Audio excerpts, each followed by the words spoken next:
যখন আজকে কাঁকেরের যে একদম কাঁকের এবং নারায়ণপুরের একদম যেখানে সীমানা সেই এলাকায় ছোটবাইছিয়া থানার অন্তর্গত এলাকা, সেখানে যখন আজকে যখন বাহিনী যখন আজকে সেখানে এরিয়া ডমিনেশন করছিল এবং যখন ডিমাইনিং করছিল, আমি তোমায় জানিয়ে রাখি সোনালী, ডিমাইনিং হচ্ছে যে এই যে ইতিমধ্যে যে সমস্ত মাওবাদীরা যারা আত্মসমর্পণ করেছে তাদের কাছ থেকে ইনপুট নিয়ে কোন কোন জায়গায় ল্যান্ডমাইন, কারণ এই জায়গাটা তো দীর্ঘদিন ধরে মাওবাদীদের মুক্তাঞ্চল ছিল, সেখানে কোথায় কোথায় ল্যান্ডমাইন পোঁতা রয়েছে, কোথায় কোথায় ল্যান্ডমাইন রাখা রয়েছে, সেই সংক্রান্ত ইনপুট নিয়ে সেখান থেকে ল্যান্ডমাইন উদ্ধার করে ডিফিউজ করার যে প্রক্রিয়া, সেটা একটা এক্সারসাইজ, সেটা চলতে থাকে। এবং এই ডিমাইনিং এর কাজে আজকে বেরিয়েছিল বাহিনী এবং সেখানে যখন এই ডিমাইনিং চলছে সেই সময় দুর্ঘটনাবশত এই আইইডি সেটি বিস্ফোরণ ঘটে এবং ডিআরজি কাঁকের ডিআরজির 4 জন সদস্য তারা জখম হন, যাদের মধ্যে 3 জনেরই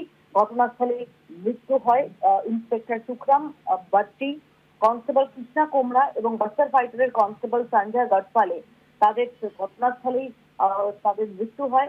এবং আরো একজন জখম জওয়ান যিনি বাস্টার ফাইটারের কনস্টেবল পরমানন্দ কোরাম, তার যথেষ্ট চোট লেগেছে এবং তাকে রায়পুরে নিয়ে যাওয়া হয়েছে জরুরি ভিত্তিতে। সেখানে তার মৃত্যু হয় বলে আমরা জানতে পারছি।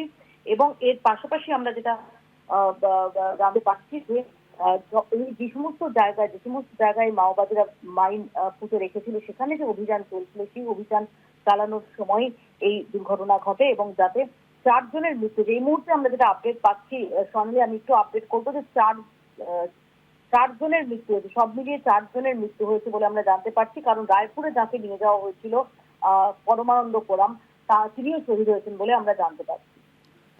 ধন্যবাদ তোমায়।